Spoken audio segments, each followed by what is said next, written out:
Chapter 1. The Treasure House Within You.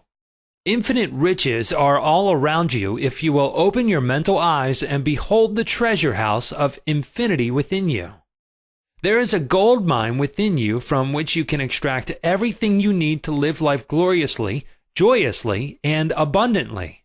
Many are sound asleep because they do not know about this gold mine of infinite intelligence and boundless love within themselves. Whatever you want, you can draw forth. A magnetized piece of steel will lift about 12 times its own weight, and if you demagnetize this same piece of metal, it will not even lift a feather. Similarly, there are two types of men. There is the magnetized man who is full of confidence and faith. He knows that he is born to win and to succeed. Then there's the type of man who is demagnetized. He is full of fears and doubts. Opportunities come and he says, I might fail. I might lose my money. People will laugh at me. This type of man will not get very far in life because if he is afraid to go forward, he will simply stay where he is. Become a magnetized man and discover the master secret of the ages. The master secret of the ages. What, in your opinion, is the master secret of the ages? The secret of atomic energy, thermonuclear energy, the neutron bomb, interplanetary travel? No, not any of these. Then what is the master secret? Where can one find it, and how can it be contacted and brought into action? The answer is extraordinarily simple. This secret is the marvelous, miracle-working power found in your own subconscious mind, the last place that most people would seek it. The marvelous power of your subconscious. You can bring into your life more power, more wealth, more health, more happiness, and more joy by learning to contact and release the hidden power of your subconscious mind. You need not acquire this power, you already possess it, but you want to learn how to use it. You want to understand it so that you can apply it in all departments of your life. As you follow the simple techniques and processes set forth in this book, you can gain the necessary knowledge and understanding. A new light can inspire you, and you can generate a new force enabling you to realize your hopes and make all your dreams come true. Decide now to make your life grander, greater, richer, and nobler than ever before. Within your subconscious depths lie infinite wisdom, infinite power, and infinite supply of all that is necessary, which is waiting for development and expression. Begin now to recognize these potentialities of your deeper mind, and they will take form in the world without. The infinite intelligence within your subconscious mind can reveal to you everything you need to know at every moment of time and point of space, provided you are open-minded and receptive. You can receive new thoughts and ideas, enabling you to bring forth new inventions, make new discoveries, or write books and plays. Moreover, the infinite intelligence in your subconscious can impart to you wonderful kinds of knowledge of an ordinary nature. It can reveal to you and open the way for perfect expression and true place in your life. Through the wisdom of your subconscious mind, you can attract the ideal companion as well as the right business associate or partner. It can find the right buyer for your home and provide you with all the money you need and the financial freedom to be, do, and go as your heart desires. It is your right to discover this inner world of thought, feeling, and power, of light, love, and beauty. Though invisible, its forces are mighty. Within your subconscious mind, you will find the solution for every problem and the cause for every effect. Because you can draw out the hidden powers, you come into actual possession of the power and wisdom necessary to move forward in abundance, security, joy, and dominion. I have seen the power of the subconscious lift people up out of crippled states, making them whole, vital, and strong once more, and free to go out into the world to experience happiness, health, and joyous expression. There is a miraculous healing power in your subconscious that can heal the troubled mind and the broken heart. It can open the prison door of the mind and liberate you. It can free you from all kinds of material and physical bondage. Necessity of a working basis.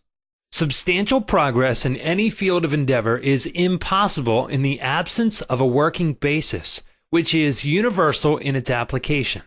You can become skilled in the operation of your subconscious mind. You can practice its powers with a certainty of results in exact proportion to your knowledge of its principles and to your application of them for definite specific purposes and goals you wish to achieve. Being a former chemist, I would like to point out that if you combine hydrogen and oxygen in the proportions of 2 atoms of the former to 1 of the latter, water would be the result. You are very familiar with the fact that 1 atom of oxygen and 1 atom of carbon will produce carbon monoxide, a poisonous gas. But if you add another atom of oxygen, you will get carbon dioxide, a harmless gas, and so on throughout the vast realm of chemical compounds. You must not think that the principles of chemistry, physics, and mathematics differ from the principles of your subconscious mind. Let us consider a generally accepted principle. Water seeks its own level. This is a universal principle which is applicable to water everywhere. Consider another principle. Matter expands when heated. This is true anywhere at any time and under all circumstances. You can heat a piece of steel and it will expand regardless whether the steel is found in China, England, or India. It is a universal truth that matter expands when heated. It is also a universal truth that whatever you impress on your subconscious mind is expressed on the screen of space as condition, experience, and event. Your prayer is answered because your subconscious mind is principle, and by principle I mean the way a thing works. For example, the principle of electricity is that it works from a higher to a lower potential. If you do not change the principle of electricity when you use it, but by cooperating with nature, you can bring forth marvelous inventions and discoveries which bless humanity in countless ways. Your subconscious mind is principle and works according to the law of belief. You must know what belief is, why it works, and how it works. The law of your mind is the law of belief. This means to believe in the way your mind works, to believe in belief itself. The belief of your mind is the thought of your mind. That is simple, just that and nothing else. All your experiences, events, conditions, and acts are the reactions of your subconscious mind to your thoughts. Remember, it is not the thing believed in, but the belief in your own mind which brings about the result.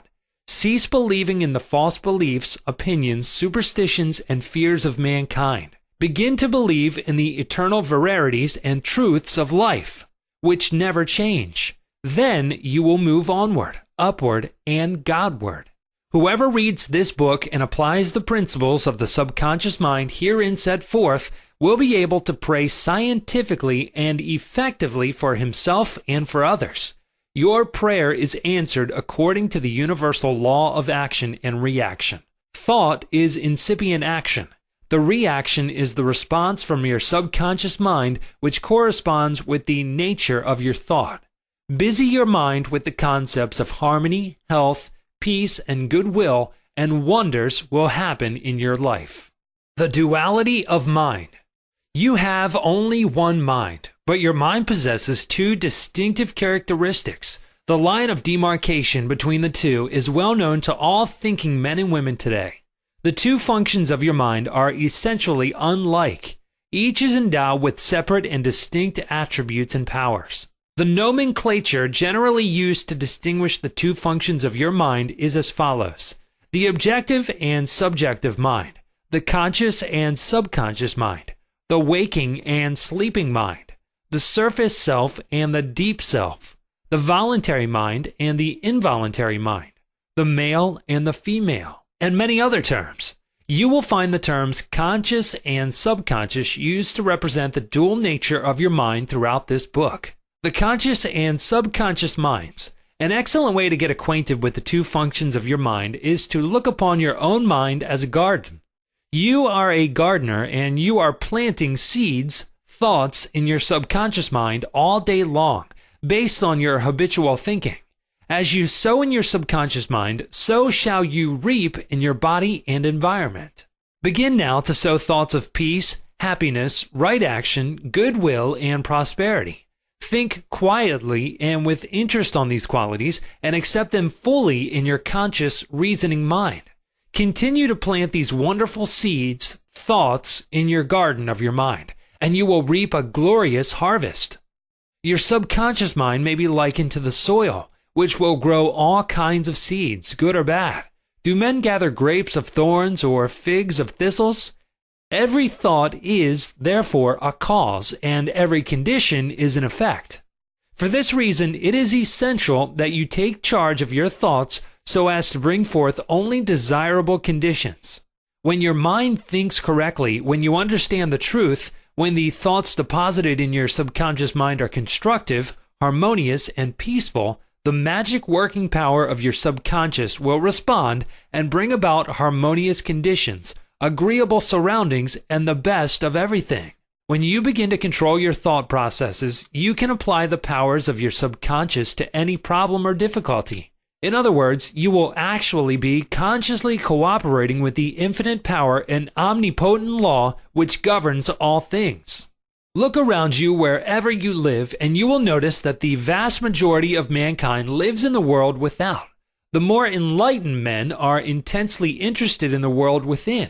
Remember, it is the world within, namely your thoughts, feelings, and imagery, that makes your world without. It is, therefore, the only creative power, and everything which you find in your world of expression has been created by you in the inner world of your mind, consciously or unconsciously. Knowledge of the interaction of your conscious and subconscious minds will enable you to transform your whole life. In order to change external conditions, you must change the cause. Most men try to change conditions and circumstances by working with conditions and circumstances.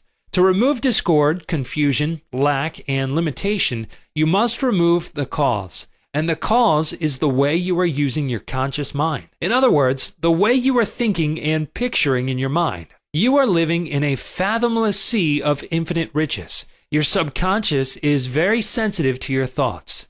Your thoughts form the mold or matrix through which the infinite intelligence, wisdom, vital forces, and energies of your subconscious flow. The practical application of the laws of your mind as illustrated in each chapter of this book will cause you to experience abundance for poverty, wisdom for superstition and ignorance, peace for pain, joy for sadness, light for darkness, harmony for discord, faith and confidence for fear, success for failure, and freedom from the law of averages.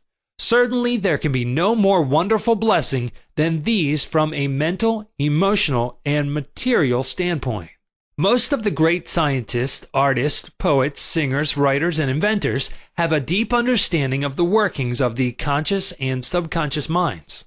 One time Caruso, the great operatic tenor, was struck with stage fright. He said his throat was paralyzed due to spasms caused by intense fear, which constricted the muscles of his throat. Perspiration poured copiously down his face. He was ashamed, because in a few minutes he had to go out on the stage, yet he was shaking with fear and trepidation. He said, "They will laugh at me. I can't sing." Then he shouted in the presence of those behind the stage, "The little me wants to strangle the big me within." He said to the little me, "Get out of here. The big me wants to sing through me." By the big me, he meant the limitless power and wisdom of his subconscious mind, and he began to shout, "Get out, get out. The big me is going to sing." His subconscious mind responded, releasing the vital forces within him. When the call came, he walked out on the stage and sang gloriously and majestically, enthralling the audience. It is obvious to you now that Caruso must have understood the two levels of the mind, the conscious or rational, and the subconscious or irrational level. Your subconscious mind is reactive and responds to the nature of your thoughts. When your conscious mind, the little me, is full of fear, worry, and anxiety, the negative emotions engendered in your subconscious mind, the big me, are released and flood the conscious mind with a sense of panic, foreboding, and despair. When this happens, you can, like Caruso, speak affirmatively and with a deep sense of authority to the irrational emotions generated in your deeper mind as follows: "Be still. Be quiet. I am in control. You must obey me. You are subject to my command. You cannot intrude where you do not belong. It is fascinating and intensely interesting to observe how you can speak authoritatively and with conviction to the irrational movement of your deeper self, bringing silence, harmony, and peace to your mind.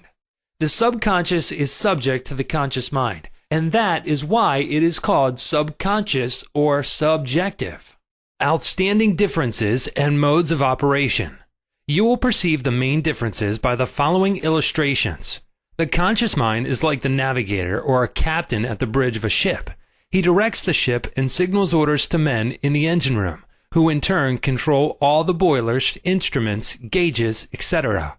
The men in the engine room do not know where they are going. They follow orders. They would go on the rocks if the man on the bridge issued faulty or wrong instructions based on his findings with the compass, sextant, or other instruments. The men in the engine room obey him because he is in charge and issues orders, which are automatically obeyed. Members of the crew do not talk back to the captain. They simply carry out orders. The captain is the master of his ship, and his decrees are carried out. Likewise, your conscious mind is the captain and the master of your ship, which represents your body, environment, and all your affairs. Your subconscious mind takes the orders you give it based upon what your conscious mind believes and accepts as true. When you repeatedly say to people, "I can't afford it," then your subconscious mind takes you at your word and sees to it that you will not be in a position to purchase what you want. As long as you persist in saying, "I can't afford that car, that trip to Europe, that home, that fur coat or ermine wrap," you can rest assured that your subconscious mind will follow your orders, and you will go through life experiencing the lack of all these things. Last Christmas Eve, a beautiful young university student looked at an attractive and rather expensive traveling bag in a store window. She was going home to Buffalo, New York for the holidays. She was about to say, "I can't afford that bag," when she recalled something she had heard at one of my lectures, which was, never finish a negative statement. Reverse it immediately and wonders will happen in your life. She said, "That bag is mine. It is for sale. I accept it mentally and my subconscious sees to it that I receive it." At 8 o'clock Christmas Eve, her fiancé presented her with a bag exactly the same as the one she had looked at and mentally identified herself with at 10 o'clock the same morning. She had filled her mind with the thought of expectancy and released the whole thing to her deeper mind, which has the know-how of accomplishment. This young girl, a student of the University of Southern California, said to me, "I didn't have the money to buy that bag, but now I know where to find money and all the things I need, and that is in the treasure house of eternity within me." Another simple illustration is this. When you say, "I do not like mushrooms," and the occasion subsequently comes that you are served mushrooms in sauces or salads, you will get indigestion because your subconscious mind says to you, the boss, your conscious mind, does not like mushrooms. This is an amusing example of the outstanding differences and modes of operation of your conscious and subconscious minds. A woman may say, "I wake up at 3 o'clock if I drink coffee at night." Whenever she drinks coffee, her subconscious mind nudges her as if to say, "The boss wants you to stay awake tonight." Your subconscious mind works 24 hours a day and makes provisions for your benefit, pouring all the fruit of your habitual thinking into your lap. How her subconscious mind responded. A woman wrote me a few months ago as follows. "I am 75 years old, a widow with a grown family. I was living alone and on a pension. I heard your lectures on the powers of the subconscious mind, wherein you said that ideas could be conveyed to the subconscious mind by repetition, faith, and expectancy. I began to repeat frequently with feeling, 'I am wanted. I am happily married to a kind, loving, and spiritual-minded man. I am secure.' I kept on doing this many times a day for about 2 weeks, and one day at the corner drugstore, I was introduced to a retired pharmacist. I found him to be kind, understanding, and very religious. He was a perfect answer to my prayer. Within a week, he proposed to me, and now we are on our honeymoon in Europe. I know that the intelligence within my subconscious mind brought both of us together in divine order. This woman discovered that the treasure house was within her. Her prayer was felt as true in her heart, and her affirmation sank down by osmosis into her subconscious mind, which is the creative medium. The moment she succeeded in bringing about a subjective embodiment, her subconscious mind brought about the answer through the law of attraction. Her deeper mind, full of wisdom and intelligence, brought both of them together in divine order. Be sure that you think on whatsoever things are true, whatsoever things are honest, whatsoever things are just, whatsoever things are pure, whatsoever things are lovely, whatsoever things are of good report, if there be any virtue and if there be any praise, think on these things.